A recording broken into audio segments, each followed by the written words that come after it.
అదే RTV app వార్తల్ని క్షణాల్లో చదివే అవకాశం ఉంటుంది. ఒక న్యూస్ పేపర్, ఒక టెలివిజన్ ఛానల్ మీ చేతుల్లో ఎప్పుడూ ఉంటాయి. కేంద్ర హోంశాఖ సహాయ మంత్రిగా బాధ్యతలు చేపట్టినటువంటి కరీంనగర్ ఎంపీ బీజేపీ జాతీయ ప్రధాన కార్యదర్శి బండి సంజయ్ కుమార్ మొదటిసారిగా కరీంనగర్ లోక్సభ పరిధిలో పర్యటించడానికి వస్తున్నారు.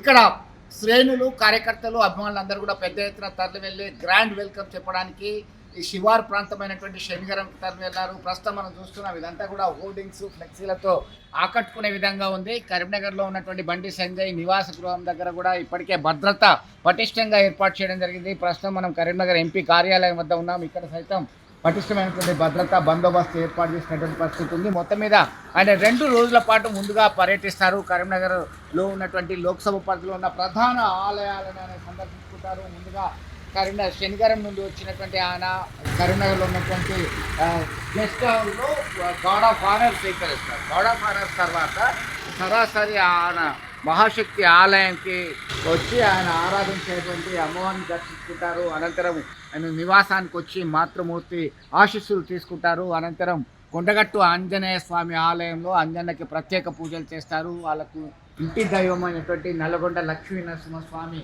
ఆలయంలో సైతం దర్శించుకున్న తర్వాత వేములవాడ రాజన్నను దర్శించుకుంటారు. ఆ తర్వాత సాయంకాలం వరకు ఆయన సిరిసిల్లలో ఉన్నటువంటి మార్కండేయ స్వామి ఆలయాన్ని దర్శించుకుంటారు. అనంతరం ఆయన పలువురు కార్యకర్తలు, నేతలతో ముచ్చటిస్తారు. మొత్తం మీద రేపు మధ్యాహ్నం వరకు కూడా కరీంనగర్లోనే ఆయన ఉంటారు. ఆ తర్వాత హైదరాబాద్లో ఉన్నటువంటి పార్టీ ఆఫీస్కి కేంద్ర క్యాబినెట్ మంత్రి, బొగ్గు గనుల శాఖ మంత్రి కిషన్ రెడ్డితో కలిసి ఆయన పార్టీ ఆఫీస్కి వెళ్తారు. ఇదంతా కూడా ఒక పక్కా షెడ్యూల్ ప్రకారం ఉంది. ఇప్పటికే అభిమానులు, కార్యకర్తలు తొలిసారిగా తమ అభిమాన నేత కరీంనగర్ ఎంపీ రెండోసారిగా పదవి చేపట్టి కేంద్ర హోంశాఖ సహాయ మంత్రిగా చేపట్టిన తర్వాత ఇచ్చేస్తున్నటువంటి సందర్భంగా ఇప్పటికే అలర్ట్ అయ్యారు. సంబరాలు జరుపుకోవడానికి, గ్రాండ్ వెల్కమ్ చెప్పడానికి అయితే సిద్ధంగా ఉన్నటువంటి పరిస్థితి మనం స్పష్టంగా ఎంపీసీ బైపీసీ విద్యార్థులకి ఒక వరం సీఏ సీఎంఏ కోర్సులు. సీఏ సీఎంఏ చదివే విద్యార్థుల్లో 40% మంది ఎంపీసీ మరియు బైపీసీ విద్యార్థులే. Master minds.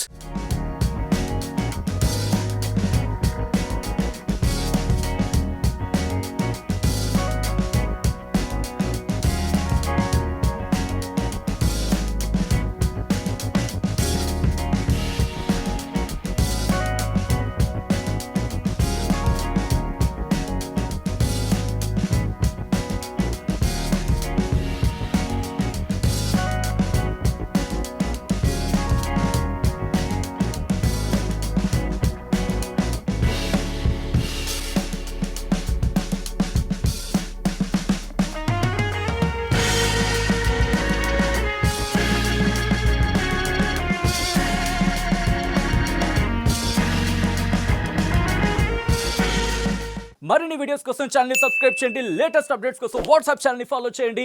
And link description లో ఉంది.